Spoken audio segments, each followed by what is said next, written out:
She walked away from the U.S. Army at the peak of her career, not because she wanted to, but because toxic chemical exposure forced her to rebuild her life from zero. Today, Carla Bacon is thriving in the Dominican Republic, proving that sometimes the hardest endings lead to the most powerful new beginnings. I really, really do feel better in every way. You were Soldier of the Year. Here, I'm a human and I matter. Your body is happy in Punta Cana. Oh, I love an adventure. I came here looking for an adventure too. Actually, you are a miracle. There's a lot of love your neighbor as yourself here. I'm serving those who served. Welcome to the Punta Cana Podcast. Thank you. And first and foremost, I want to say thank you so much for your service. Oh, absolutely. Much, much, much respect to you. I love you because you are a veteran and because you are who you are, but thank you so much for the sacrifice. Thank you for your support. Yes, yes. And part of the reason that we're actually here together is because you came through our program, VCA, yes. Veterans Care International. And I know that's a part of what got you here to Punta Cana. But talk a little bit about your military career. You are a biological, chemical, nuclear specialist. Right. What is that? That's like very technical. We have a scientist in the house, sounds like. Well, it was called Nuclear Biological Chemical Specialist. Okay, got it. And yeah, it covered an array of different things that needed to be done in the Army when it came to that. So yeah, that was the name of it. Okay, and so your background, what is that, out of curiosity? Because I have an engineering background. Is that engineering? Is that science? What is that? Not so much. So nuclear, of course, we don't use that one as much. So it's more education, preparing soldiers for if there was a nuclear attack. Also for biological and chemical, if they were exposed to chemicals, how we don the masks, how we protect ourselves. There are units for decontamination for if you're truly exposed, how to remove your clothing and how to get into a clean area. So It's basically the preparation, the teaching about it, and actually preparing for anything in the future. Wow. That's very interesting, also a little bit scary and daunting. Yes. Because you're literally preparing for disaster and dealing with that every day. Was that a challenge, dealing with that type of job? It is, and not much room for error. So No. so if in a real event, that is very, very daunting. We'd have to be trained, we have to be ready, and so we prepare a lot for that. Mm-hmm. And how many years did you serve in the U.S. Army? Only 4, even though I made it to sergeant. Only 4 years I had to leave. Mm-hmm. Yeah, you said you had to leave. Yes, in basic training, I went to basic in Fort McClellan, Alabama, and unfortunately, there were toxic chemicals in the air, in the ground, the water. The post was actually closed a year after I left. The EPA called it the most toxic place on the planet. Wow. So, yes, some of the people who were there are thousands of us who were exposed to toxic chemicals and had subsequent illnesses after that. Wow. So that is like literally, like we talk about toxicity or toxic people, but that is literally you were exposed toxic to chemicals, yes. So I began to slow down when it came to my health and was getting sicker. I noticed I wouldn't be able to keep up. So at the end of my term, I didn't re-enlist. No.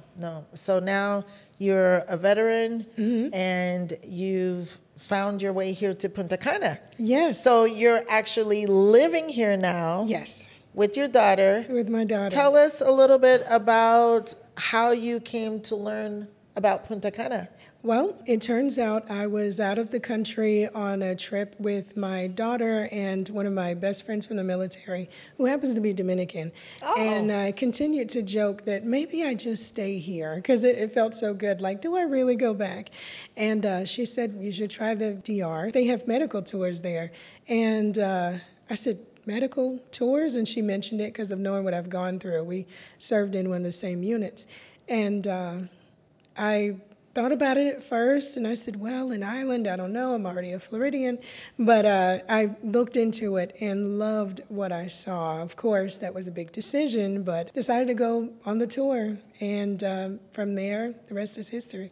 Wow. And it seems like a very interesting history, and we're really just now beginning with this history because how many months ago were you on the tour? It was early, 3-4 months ago. Okay, so you came on a tour 3-4 months ago, and you've been living here how long? About a month. Okay, so we're going to do some math here. Right. You came on the tour, you fell in love with the country, and you moved back. Yes. Talk a little bit about that decision and really making such a large decision. It seems like in a short amount of time. I don't know if you have been thinking about that, but tell us a little bit about that journey. That would seem short. However, there were a lot of factors that played into it. So for one, the medical care was a big deal. Where I used to work, I wasn't working anymore with the Internal Revenue Service, and was looking into whether I look for a new job or do I just start over. My daughter and I went through a lot in this past year with my ex-husband, her father, dying last year due to exposure to burn pits in Afghanistan and Iraq. So we'd been through quite a few things that between the grief and giving so much to the country with my health, his health,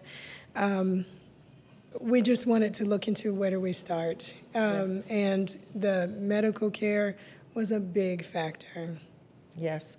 And so the medical care you're getting here is different from what you were getting in the States? Yes, it is available. Okay, it's available. That's one of the things. Back to basics. It is available. That's right. And though I love what I've received so far, love my country, however, with the VA and a lot of the changes that's happened within the last year, it was far more difficult to get an appointment. Yes. Some are months apart. Some things that were provided before aren't anymore. They were cut.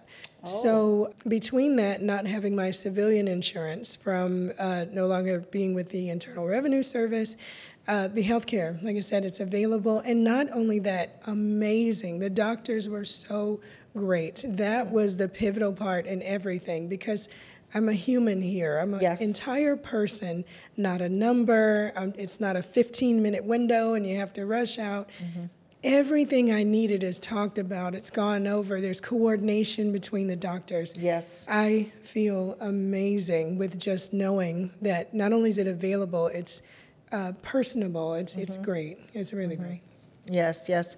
And I really appreciate that you mentioned that. That's something that I've noticed with our doctors too, is that they actually get together as a team to speak about the patients and how to best help you from a holistic standpoint, not just this doctor over here or that doctor over there, but it's really a holistic approach. And so they're taking care of your health and you're a team working together on that.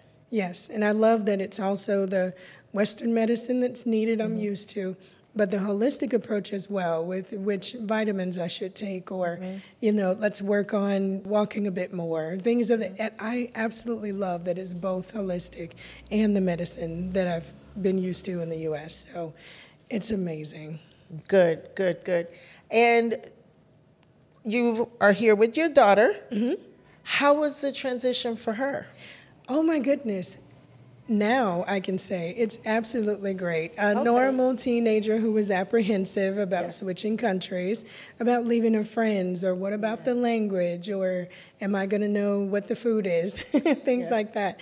But we got here, and when she started into her school, I was so amazed at, though she was afraid to go in, within literally days, she was so happy about how, oh man, they were so welcoming, and a lot of them that speak English also, so she's able to communicate with the kids there.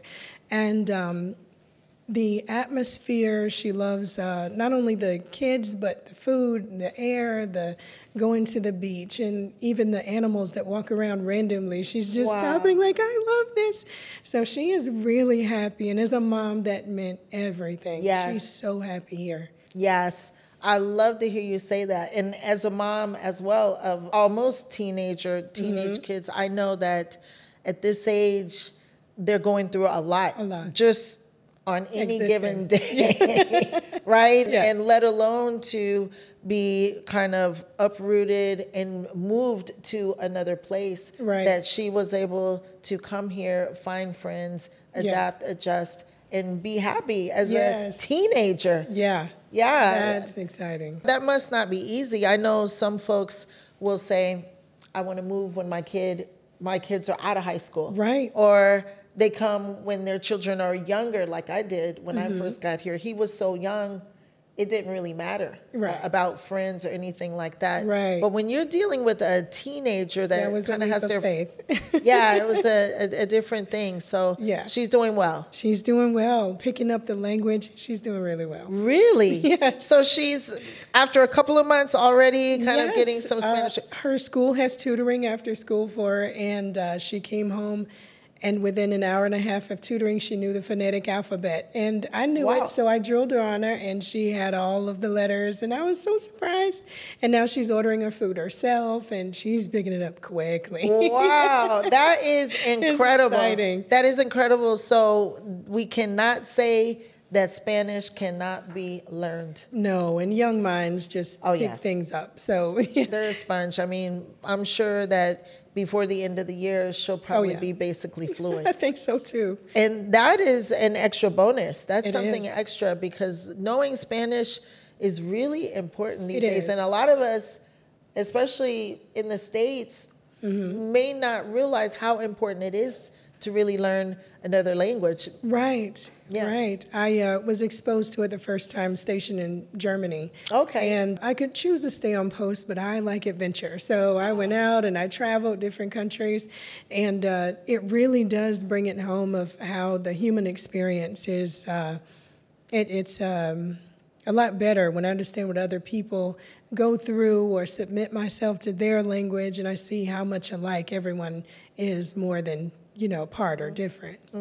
So you are adventuresome. Oh, I love an adventure. Yeah, well, that's why you're here. So you got to have a little bit of adventure in there. Yeah. And being adventuresome, I think it really helps the mindset as well, because you're open. You're open to the experiences. You're open to what may happen. Yes. And I would imagine that could also help you adapt better as well. And it does. Coming with a daughter and just understanding your personality and the way you see things probably has facilitated her adapting. It has. Well. She likes to explore. It has. So, so parents out there, if I may, your kids feed off of you. So if you're looking to move with your children, they're going to be basically copying and feeding off of you, right? Yeah. I imagine. Oh, yeah. I came here looking for an adventure too. Nice. And it wasn't easy. But we got there. Yeah. Much different than maybe somebody who might move with some nerves or some anxiety or some fears. Then your experience is probably going to be much different, I would imagine. Yes, and I definitely wouldn't say it was easy. Every major decision I ever made since I was an adult, I met my ex-husband, I was 22 or 23. Everything I'd ran past him and had his opinion and been able to. So moving to another country with just her and me, yeah, of course, and had his challenges, even emotionally. Do I do this? How can I? But I'm so glad I did. So glad I did. Good. So looking in hindsight, let's say there's someone who's sitting and watching this episode of the podcast, and you having still kind of going through a transition even today, what would you say was the most challenging or has been the most challenging for you? Let's see. I would say the most challenging is choosing the best area to live according to what the family needs, the school and where you lived. I take a lot of things into account on, is it the beach life, or is it further inland, or where's the school located, or I had to put all those pieces together, and I would say that was probably the most challenging, yeah. Okay, and someone sitting at home, you would recommend to really check out the areas and know where might work best for you based on your lifestyle. Right. And if you have kids, I'd say start with the school that you'd like. If you don't have kids, I'd say start with your lifestyle, what you like, because there's so many areas that can accommodate different lifestyles. And I would say that would be the beginning, then branch out from there. Okay. Yeah. I love that advice, and that's advice that someone like you can give, having gone through the experience now. For me, it's very interesting hearing you say that, because when I first moved here, there was just one school. Oh, my. Just one. Yeah. And so there weren't options like that. And there were not many places to live, really, literally just kind of one really nice area, or maybe two, and they were growing. So I'm really happy to hear you say that there are options for schools and options for places to live. Now in Punta Cana, it's not just all beach. Right. It's not just only golf, or it's not just only high end, or not only condos. There are many options that you can choose from as far as living or education for your children. Options, yes. So Carla, circling back a little bit, what actually inspired you to join the Army? Hi, this is Brian Scott Smith. I'm here in Dominican Republic. I'm at the Las Flores Hotel here in Punta Cana. I am one of the veterans that have gone through the actual program. We've had a lot of veterans come through this program already, and I'm here to tell you that if you want to get better health and wellness, if you want to come here and get some of this sunshine and fresh, clean air, click the link below, and we'll have someone get back in contact with you. It was my family. I had a cousin who joined the Army. He was a little older than I was, and he talked about what he did and where he'd been, and that sounded amazing. But that wasn't the only thing. My father, he had a big part of that. Very patriotic guy, had the flag in the yard, and it's your civic duty to vote guy, and very patriotic, political, and it kind of shaped my idea of how we should serve our country, or the fact that we should. That was a big part of my inspiration. Of course, being able to pay for college, and the adventure part. I just couldn't pass that up. Yes. I love that adventuresome piece. In college, what was your degree in? My degree is in accounting, bachelor's degree in accounting. Yes. Accounting? Yes. But your job in the Army was nuclear, chemical. Like, how did that all come about? Chemical. Like, you went in as an accountant, and then? Yeah, so the military, originally I went to college for psychology. And during college, I went to the military. Of all the jobs I had to pick from, I love science about as much as I do math. And so I saw nuclear, biological, chemical, fell in love. But pursuing my degree and being a little bit older, I realized what I love most is reconciling things, is find out where things meet, their nexus, how do we get them together. So with accounting, that's the debits and credits, or that's find the missing penny. That's like throwing a tennis ball for a puppy for me. I'm just like, oh yes, find the missing penny. So much fun, no matter how long it takes. I want to find the missing penny. So yeah, accounting really is what I love to do. Wow. Yeah. I really love that, because as an entrepreneur, we're building businesses and we're collaborating and working with people all the time. We have to hire people and put them in different jobs.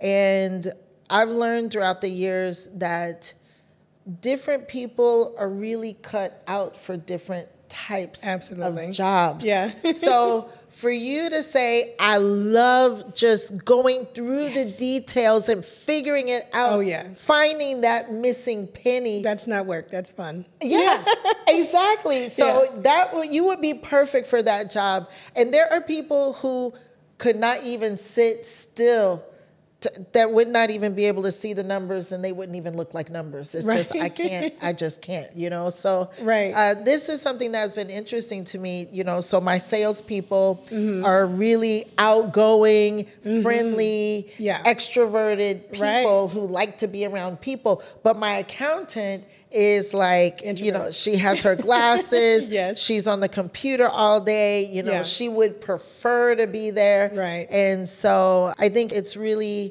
nice to really know what you love and what you have a passion about and do that. It's important. My sister is a registered nurse, and I tell her all the time, thank you for your service, because if I had to give a baby a shot, I couldn't do it. I'd just stand there and cry, oh, can't do it.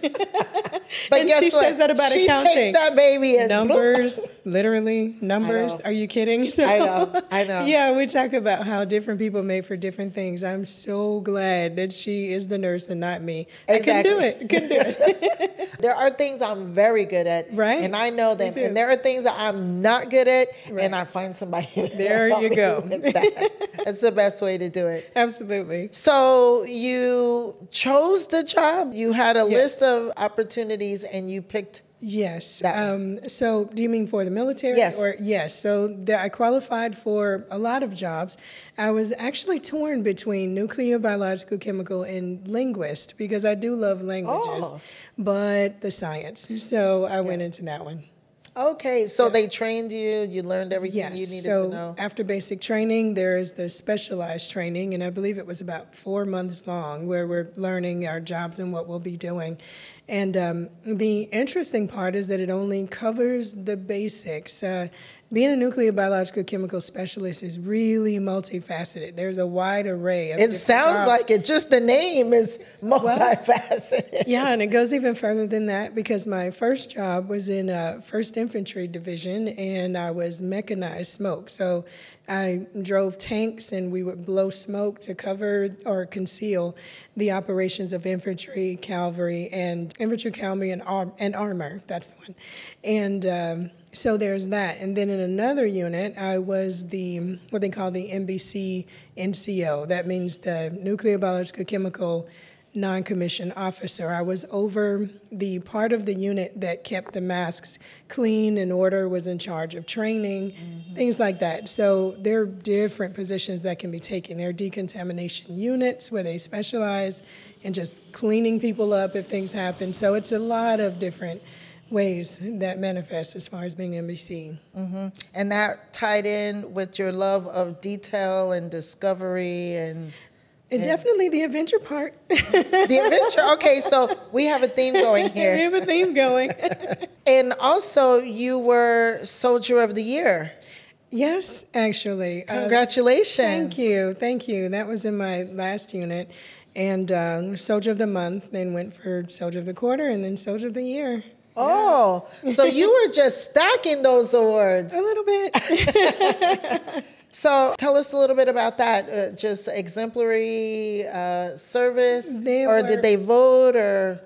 Yes, in a way. Not soldiers, it was a board. So there were higher ranking officials that would test my knowledge on information, and of course my performance in the military overall was considered, and that was compared to others who went up for the same award, and I won. Wow. I'm just so very proud of you. Everything that you've done, the sacrifice, your why, the strength that you've shown. Thank you. Really, I just want you to know that I'm happy that you're here for this chapter of your life with I'm your happy daughter. I'm here too. Did you know you can invest in paradise? Punta Cana isn't just a vacation spot. It's a growing market with real estate opportunities like beachfront condos, villas, and luxury homes. Perfect for rental income or a second home. With an average rental return on investment around 8% and a booming tourism industry, this is more than a dream. It's a smart move. Plus, many veterans have already made the leap, finding a higher quality of life, access to health care, and a strong, supportive community. You served your country, now let your money serve you.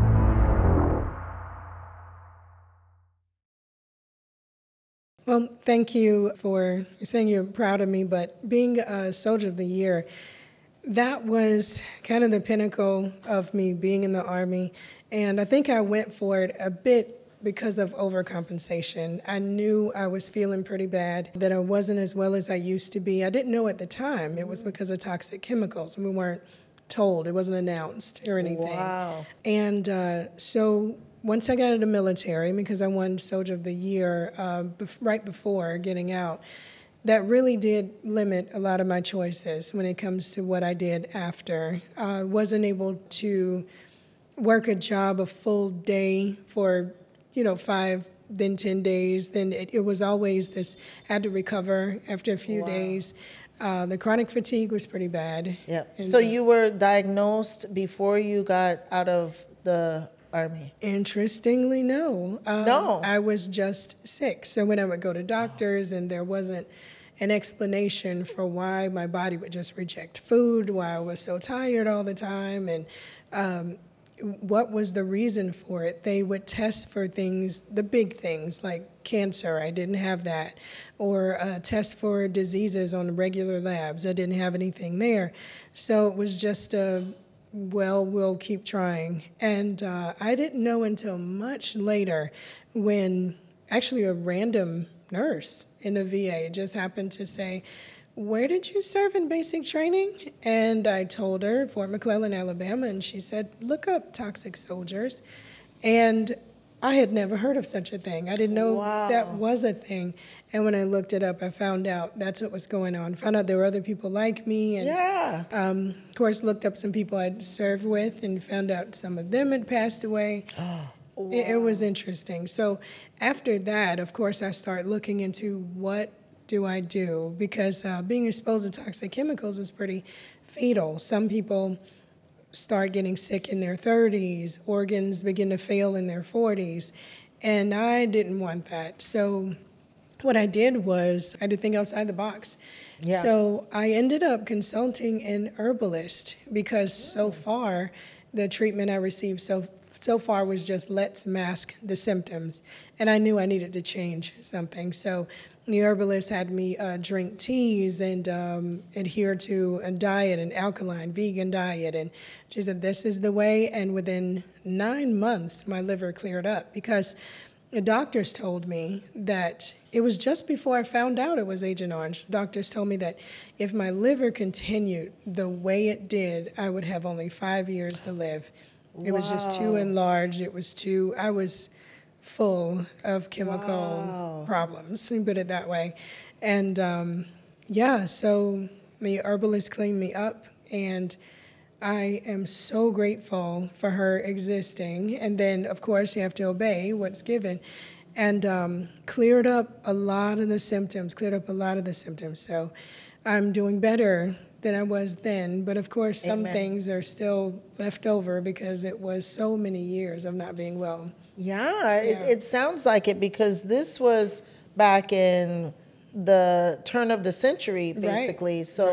You've been dealing with this for... I dealt with it for well over 10 years. Yeah, so almost 20 of just being chronic fatigue was debilitating. Yeah. And a lot of issues, things that would just go down the hill from not having the right nutrition. I was told I wouldn't be able to have children, and I couldn't for years. And then at 34 and a half, my daughter just showed up. Like, surprise, hello. Hi. So that was blessing. Wonderful. Yeah, so I love my little miracle.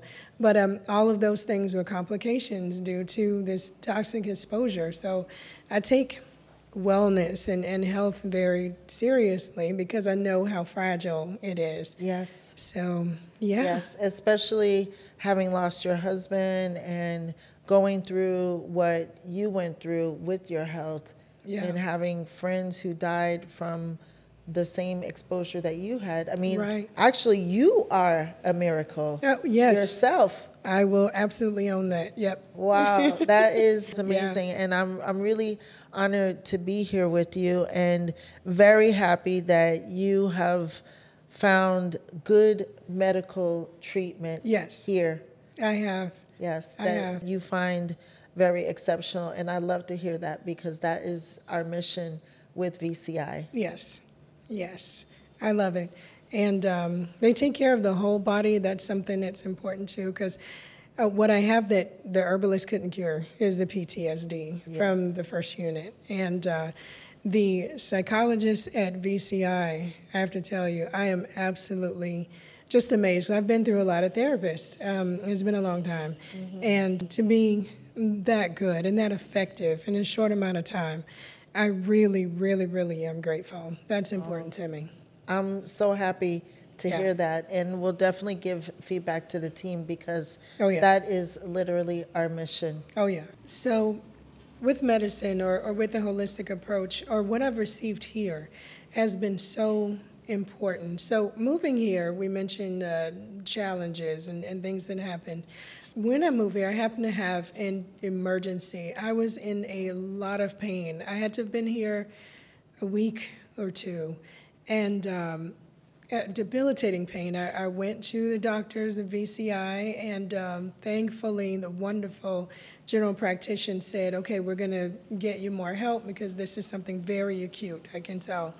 And so we got checked out, and it turns out that a condition, because this pain was recurring, it happened multiple times, and I'd been seen for it in America. I was told that, well, we didn't find anything, maybe it's your PTSD. Well, we didn't, and very dismissive, very, I don't even know the word for that when I go to a place for help more than once, and it's just blown off because it isn't something that can be just found within a moment, if that's the reason.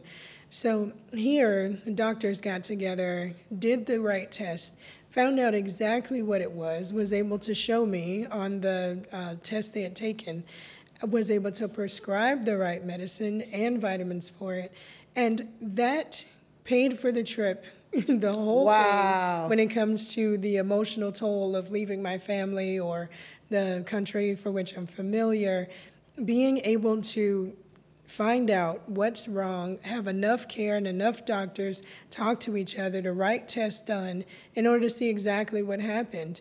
And for it to be found the first time when I was here, it almost brought me to tears to see that I'm a human here. Yes. And I love that because it's worse than just being the number, some factors in the United States. But here, I'm a human. Wow. And I matter. And you do. It's amazing. You matter. You are human, and we love you. I mean, I can tell. There's a lot of love here. Yes. We wake up for this to help and to serve. And it is really, really fulfilling to us to be able to be of service like this. Right. For me, specifically, I always wanted to join the military, and that was just not in my cards. My family encouraged me to go to school and get a college degree and go another direction. So for me, this is kind of full circle. It is. Because it is. I'm serving those who served. And that's a beautiful thing. Like you said, everyone have their positions in what happened. So I got dirty, and you get to clean me up. I love it. Yes, with pleasure, and to take care of you for as long as possible. I love it. So the doctors at VCI discovered an ailment that you had since before and was not diagnosed by doctors that you had gone to? No, it wasn't. And how long had you been suffering with this? It was a few months, since about February.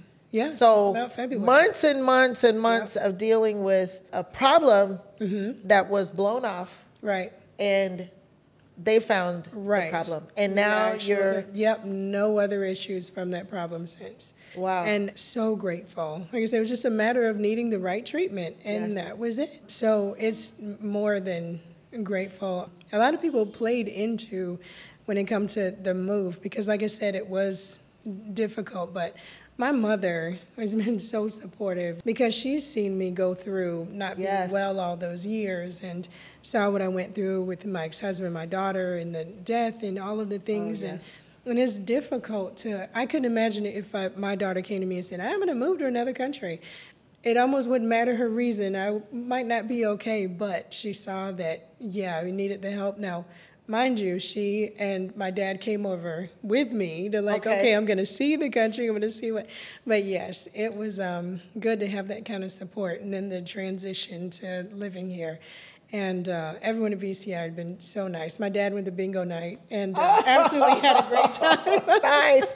That's beautiful. So it's That's why wonderful. we do it, to have a good time and play bingo and the camaraderie that is a part of it as well. So the fatigue Are you cured from that? You Yes. seem great. Yes, it was so bad, the chronic fatigue, that I was not able, by the end of it, I'll say the last, years of going through it before seeing an herbalist, I could barely make a trip through Walmart without having to rest a day or two. I was not able to work for years. A day or two? At least. Wow. If I did something more labor intensive, like traveling to Orlando and going to a park, I had to pay for that. Sometimes I ended up in a hospital from exhaustion. Wow. And it was the overload in my body of the exposure to chemicals and what subsequently just didn't work right from there.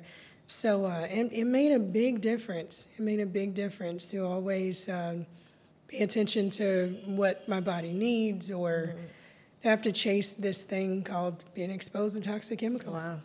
So your body is happy in Punta Cana? Yeah. Okay. So we can stay. We're going to get our girls together too because they're about the same age.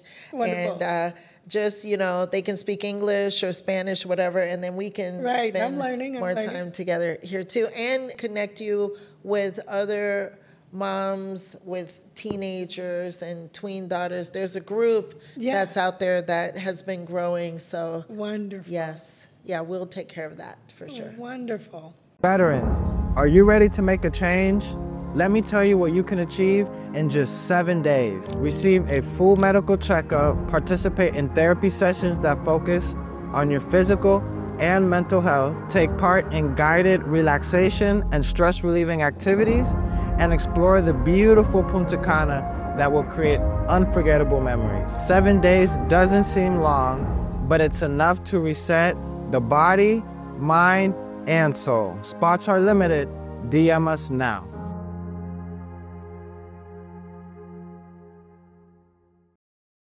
So Carla, outside of the exceptional care from VCI, how else has your health been impacted since you've moved to Punta Cana? I feel better, and that seems minimalistic, I guess, to say, but it's such a big deal because I was so heavy. It feels amazing here. The air, the water, the people, the food, the care, the connection. I really, really do feel better in every way. I love that. I really, really love that. And you know what? I feel the same. Yeah. It's what drew me here, and it's also what has kept me here now for going on 20 years. Wow. Yeah, and counting. And being an Army brat, that's incredible because I never lived anywhere for long. Even after I got out of high school, I started moving around everywhere. And when I got here, that was it. Oh, man, I believe that. Yeah. I really do. Very happy to have you here as a new neighbor. Happy to be here. A new friend for my daughter who's in her age range. Yeah. So as a part of the podcast, we always take one question from one of our subscribers. All right. So pick one of the questions here, and then I will ask you. All right. I'll do this. Okay, let's pick this one. It has to be a good one. You worked for that. Let's see, Carla. Okay. Oh, wow. What is your favorite thing about being a mom in Punta Cana? Let's see. There's so many things. Pick one? Okay, so pick my favorite thing about being a mom in Punta Cana. Or maybe a couple, but we'll start with the top. Okay. Yeah, I love the support. So with her school, I love how there's an entire school approach. They know who she is personally. If she's not well, they let me know. And not just that. They're like, oh, well, is she feeling better? What can we do? And I would have to say the village. Yes. That would be the best part about being a mom, because even where we live, there's activities and things for kids in that area. And it's not just the kids can be here. Everyone sort of talk to each other, sort of will know each other. So I would have to say the participation of other people kind of helps being a mom be the best here, more than I experienced in the U.S. for sure. And that works for me too. Yeah. Sometimes when people have asked me, like, where are the kids? I'm like, in the village. Yeah. With the village. Who's keeping your kids? The village. Yeah. So it really gets back to the basics, and what we have not seen in the United States, I think, in a very, very long time, is that neighborly approach, that village approach, people looking out for each other, each other's children. Yeah. That you do feel like you're a part of a community. Right. There's a lot of love your neighbor as yourself here. Yes. And it's a beautiful thing. It's beautiful. That is wonderful. Well, Carla, I'm so happy to have had this time with you on so many levels. You know, you're a veteran. Yeah. You are a woman. Yeah. You are a mom. Yes. You transplanted with a child from the United States. Yes. And I'm really happy to see you thriving. Thank you. Thank you. Thank you so much for being a part of this episode of the Punta Thank Cana you. Happy to Podcast. share. Yes. And thank all of you for being a part of this episode of the Punta Cana Podcast. We are gearing up to episode 100, episode 100 of the podcast. So if you have not done so, please subscribe, like, leave a comment, and we'll see you on the next one.